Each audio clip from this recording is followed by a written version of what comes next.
Hey guys, welcome back to Roadrunner Training Projects, and I had to take a break from how to run all those certain races. Since I'm halfway through the series, I figured it'd be a good time to kind of take a break and go back to it next week. But I had a video, it's been kind of sitting around for a couple weeks now, so I wanted to really push that out and get that out to you guys before it became too late. So that's what this video is right here. It's kind of been sitting around, so bear with me. I've improved my ability to be on camera and all that as well since when this video was actually recorded. So there was a lot of editing that was involved in this. I have to edit a lot less now, which is kind of nice. So getting experience, that's good. But yeah, bear with me for this video. I've actually I mentioned the Saucony Freedom 3 in this video, and it's right here, but I didn't have it at the time. So I actually bought this shoe after I made the video. So this is what the shoe actually looks like. I'll be putting some other video of it into the actual video, this video. So yeah, I mean, it'll be kind of overlaid and it'll be like some B-roll. Again, I'm increasing the quality of the videos, and I'll actually be reviewing this shoe right here specifically, since it is one of my favorite shoes, like a week or two from now. So stay tuned for that. If you guys want to catch that, make sure you guys hit the subscribe button and the bell notification to be notified when it is posted. Catch you guys in the video.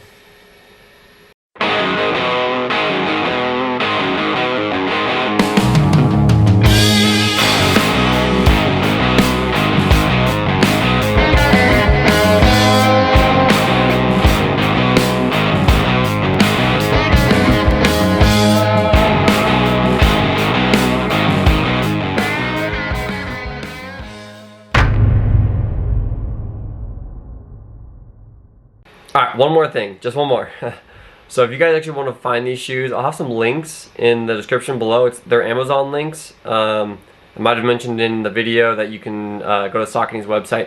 But if you use these Amazon links, they should be about the same price. Make sure they're about the same price as what I mentioned in the video. Don't want you guys spending any more money.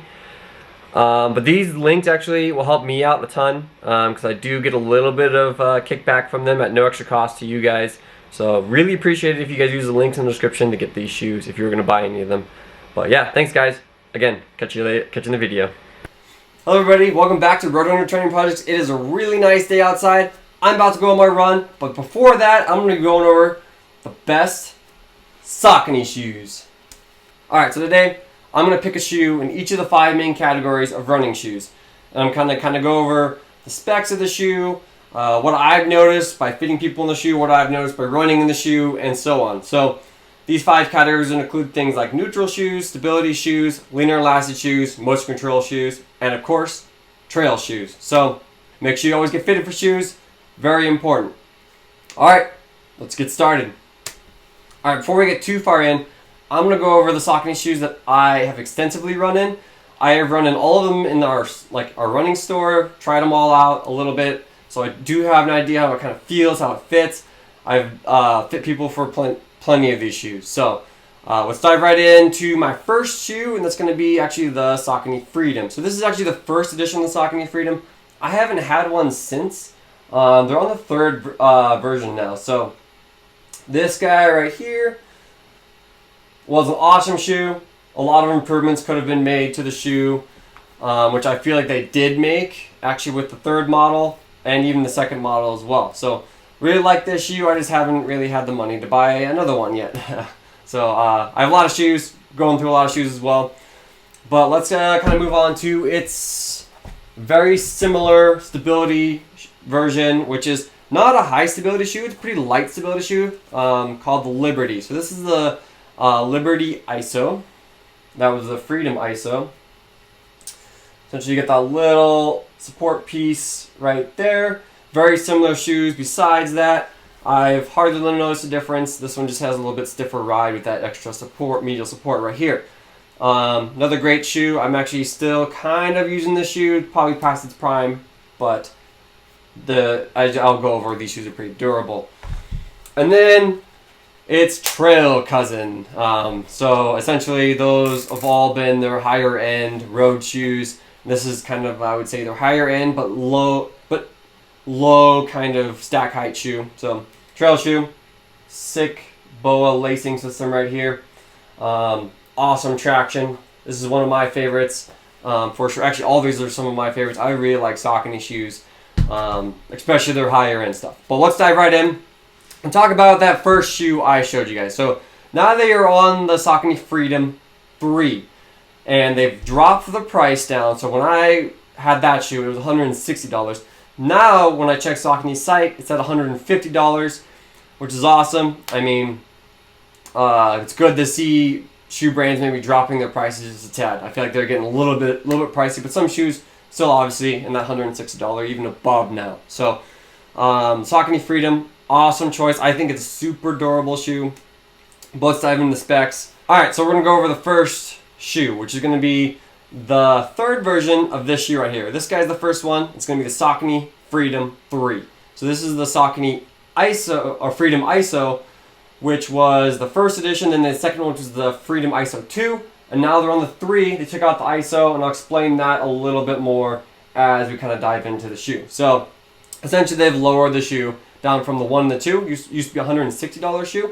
Now it's a $150 shoe. So that's at least the last time I've checked the Saucony's website, what it is at right now. Then with the cushioning, they've also updated that cushioning and made it better as well. So basically they use a very similar cushioning to the Everrun foam that they used to use. Full midsole of Everrun foam, which is kind of this, if you guys can see it, it's going to be that really kind of speckled foam, which looks like a bunch of beads kind of glued together or expanded on each other, which is actually what happens with that Everrun foam. They have the Power Run Plus foam in the new Freedom 3. So essentially what that foam is it's 28% lighter than Everrun, very similar in terms of like cushioning and stuff, and it's supposed to be more responsive, a little bit more cushiony. But I just say it's 28% lighter than Everrun foam essentially. So that's a update that they made from the 2 to the 3. Also, if we're looking at offset, we're looking at a 4mm offset. So what that essentially means is that the heel is going to be I think it's like 27.5 millimeters, and then it drops down to 23.5 in the forefoot. So that's stayed consistent throughout all 3 models. Alright, so as we move on to the outsole of the shoe. Very similar to this outsole with the crystal rubber. So they're very durable rubber on the outside there. I've gotten tons and tons and tons of miles out of the outsole and even the midsole. So super durable on outsole and midsole. So pretty much, yeah, full length of crystal rubber. So moving on now to the upper, they've changed it more to their, it's like form fit. They have their form fit, which is essentially how it wraps around the foot and everything. But then with that, they have a kind of knitted upper as well. So basically they're going for comfort there, allowing the feet to kind of splay out because the knit can give a little bit. So that's, I guess, a difference between this one, which has more of that engineered mesh, and then they switched it more all to the knit. I think they did that with the second one as well. So not too big of an update from the second, but from the first, quite a bit of big update on that upper. And then moving on to kind of my how I feel about the shoe and what I've experienced about the shoe. It's basically Saucony's like high-end cushion shoe, very similar to the Kinvara, but a high-end Kinvara essentially. So it gets a little more durable than the Kinvara, and it also has a little bit more cushion, but a good amount of response as well. So it's a very cushiony, responsive foam. You are paying an extra, I guess, $40 now compared to the Kinvara, because then the Kinvara is $110. Very similar shoes though that I would recommend maybe over the Kinvara is actually the Saucony Ride. So if you're looking at this shoe, also check out the Saucony Ride. It's $120 as opposed to $150, but the durability goes down with the Ride. All right, so that was our neutral shoe. Moving on to our stability shoe now, looking at the Saucony Guide. I have run the Saucony Guide. I've already donated those shoes, so they are gone. So I can't show you guys what that looks like in person. So essentially the Saucony Guide runs $120, and then with the cushioning, very similar to the Power Run Plus, except for they call it Power Run, and it's just a layer of it underneath the insole of the shoe. So not a full midsole anymore, just a layer of it, very similar to actually the Ride that I mentioned earlier, but has a stability piece that I'll go over a little more as well. And then when we go on to more of that offset as well, we're looking at 8mm as opposed to 4mm. Same thing with the Ride, 8mm as opposed to 4mm. Just a little bit more cushion in that heel for people who maybe would heel strike a little bit more or something like that. So we're looking at a stack height back at the heel portion of the shoe of 32.5, and then back in the forefoot, we're looking at more of that. I guess it would be 24.5. I try to remember the heels as opposed to the forefoot, but in the forefoot, that would be that 24.5 millimeters in that forefoot of stack height. So pretty good stack height, pretty standard. And then kind of moving on to the outsole, we're looking at a little bit of crystallized rubber more in that forefoot, and then also just more of their standard rubber all around everywhere else. So again, form fit, like all Saucony's newer shoes, is going to have that form fit feel to it, so it wraps around that foot a little bit better. But then also we've got a just more of an engineered mesh upper to the shoe. And then if we're moving on, the stability piece is a TPU based stability piece, so it's a little bit harder plastic underneath the foot. The ride before this one maybe gave a little bit more. This one actually has a little more corrective aspect to it as well. Semi-curved last, obviously, with same thing with that freedom, where if we're looking at the center of the shoe, will kind of curve as it comes up in the toes a little bit. So just a semi-curved, fairly wide through the arch, so that's kind of nice. If you really needed a bunch of correction, but you wanted a lighter weight shoe, the guide's actually a pretty good option. Maybe use some insoles in there with it, but definitely would want to be fit for that before you just do it yourself. But yeah, overall, great shoe. If you guys want something similar to maybe more towards that freedom vein with a little bit of stability as well, try the Liberty. That's a great option. Then there's also the Omni, which is a little more corrective and a little bit higher, maybe just a tiny bit higher, or a little more cushion than the guide. So yeah, try those guys out. Check those guys out as well if you're interested in a stability shoe. All right, so now moving on to our linear lasted shoes. I don't really have any of these with me as well, but essentially, as I was showing you guys earlier, linear lasted is going to mean that we have a little bit straighter last kind of from the toes down to the heels, so everything's going to be a little bit more perpendicular in the shoe. You have a wider arch through here. Typically, these will work better with insoles or people with a very flat arch. So this is a neutral linear lasted shoe, so it doesn't offer any extra medial support besides the already wider arch section that it has, which gives you just a tiny bit of support. But again, more for flat feet, more for insoles. The Echelon is going to run, I believe it's last time I checked, 130. So the Echelon 7, which is their, I believe, most current model as well, would be 130.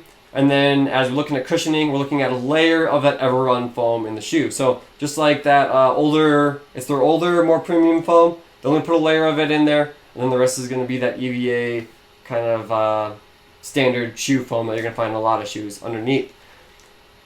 Overall, with the offset, you're looking at another 8mm offset, so 27mm in the heel, and then we're going to have our 19mm in that forefoot. So moving on past that offset, we're looking at more of that standard Saucony foam in the outsole with the, I guess, form fit again. Not really though. I don't know. It's kind of weird with the Echelon. The Echelon, I feel like, it's kind of a baggy shoe. So essentially with that upper, gives you a lot of extra room. So if you have a high volume foot, the Echelon's actually probably not a bad option. Also comes in different widths.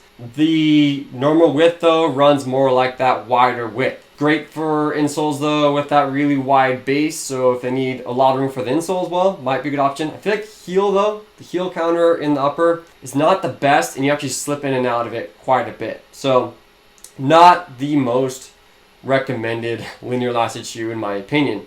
Kind of moving on though with just kind of how I feel about the shoe a little bit more. I feel like, yeah, again, most people feel like that heel slips out quite a bit. Alright, some similar shoes that I might recommend within the Saucony vein. Pretty much a lot of them, really. So they all have a little bit of more linear last than other brands. So if you have insoles, I recommend, for most people, almost any other Saucony shoe that doesn't have stability on the medial side of the shoe for insoles. So like the Ride, the Freedom, not so much the Convar just because it's so minimal. But like the Triumph maybe even would be a better option than the Echelon. Depends on the insole though. I'd really actually kind of push people more towards the Brooks Dyad or even the 840 Dyad by Brooks or 840 by New Balance if you're looking for a linear lasted shoe for good insoles or good for insoles. Dyad, kind of my number one choice. 840, that's second choice. So not going to really recommend Saucony for a good linear lasted shoe, but they do make one. Alright, now moving on to the motion control category.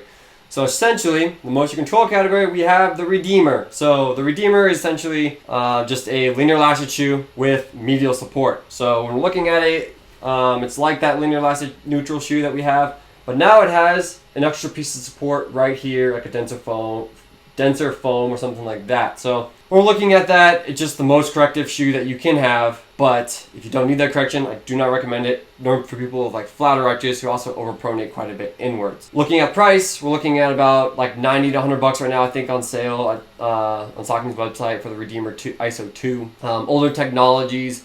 Really, the offset's going to be their 8mm offset, so it's going to be a 30mm in the heel and then 22mm stack height in the forefoot. And then kind of moving on to their like technologies on the outsole, more of their standard kind of rubber, like more of a blown rubber or something like that on the outsole, and then also cushioning, as I said, older technology, so that Everrun, they have a layer of that in there, and then standard EVA foam everywhere else. All right, and the upper, that ISO fit as well, that most people actually dislike. And that's actually why Saucony discontinued their ISO fit uppers. So if we're looking at things like the Saucony Guide we mentioned earlier, the Saucony Guide 13 is what they're on now, but the version before that was actually called like the Saucony Guide ISO, I think it was the 2 if I remember right, but it's getting really confusing with all the numbers because once they took out the ISO in the name, they went back to their old numbering system, but then they counted the 2 ISO versions in there as well, so now they're just throwing a bunch of numbers around and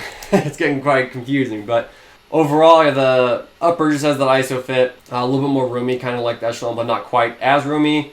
And with it being a motion control shoe, so that extra stability on the medial side, and then also that more linear last where the arch is just a little bit wider, the Redeemer is actually quite heavy. So that's one of its downsides, really. And if I were to recommend another shoe outside of Saucony, it's going to be, or outside of the Redeemer, would be outside of Saucony, because Saucony doesn't really make any good motion control shoes outside of the Redeemer, would be the Addiction by Brooks again, and then the 940, which is by New Balance as well. So similar to what I mentioned earlier, the Dyad and the 940, just the motion control versions of those shoes. So yeah, that is our motion control shoe. Now let's get on to the trail shoe.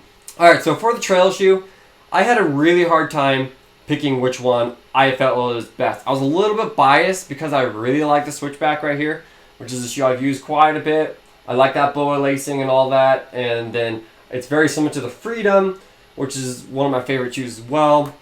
So I had a really hard time kind of determining, because I had my biased opinion, the shoe I run in, versus the shoe that I felt would be best for most people. So I went with the one that I thought was going to be best for you guys, because this is what this video is all about. So the Freedom, if you're looking for a very minimal shoe where you can actually feel the rocks underneath you, but you want to kind of be very agile-esque on the trail, I guess, as long as you don't step on any sharp rocks, you should be fine in that shoe. The boa lacing is maybe a little bit loose for most people as well. I don't mind it as much, but again, this video is for you guys, not me. So I went with the Peregrine, and the Peregrine has gone through a lot of crazy updates lately. So let me kind of go over the Peregrine, then I'll kind of go over what the last couple models had that people didn't like and tell you what they've improved and what they've changed about the Peregrine. Alright, so the Peregrine 10 is a $120 shoe. It has a 4mm offset where it is 22mm in the heel and then drops down to stack height of 18mm in the forefoot. With this shoe, all that has stayed pretty consistent. They have kept the tread or the outsole pretty consistent as well. So the outsole has their Power Track rubber on it, just a very aggressive outsole. Still the same. They had very aggressive lugs on the new one. They have very aggressive lugs on all the old ones as well. So everything right there has stayed pretty similar, except with the outsole, they actually added in spots to put drainage holes into the shoe to drain. So if you get water in the shoe, they can drain out of the bottom. You have to drill those through. And then they've also added good places for studs as well, and kind of marked them out and shown you where you can put the studs in the shoe.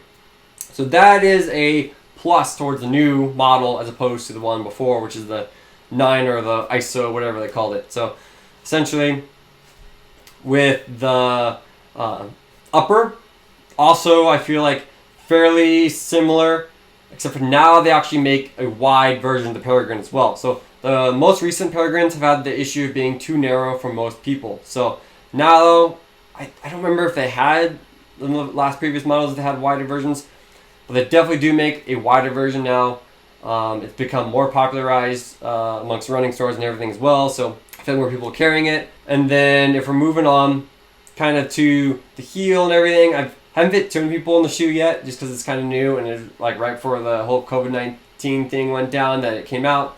But I have fit some people in it and I thought it fit pretty well. I haven't sold many as I thought I would, but again, like this shoe's been, I think, Saucony's best trail shoe for a long time. So kind of moving on, looking at we have a rock plate in the shoe. So they actually, with the previous models, like a couple models before this one, they actually had no rock plate. And they took the rock plate out and people hated that shoe. So they added the rock plate back in a couple models ago.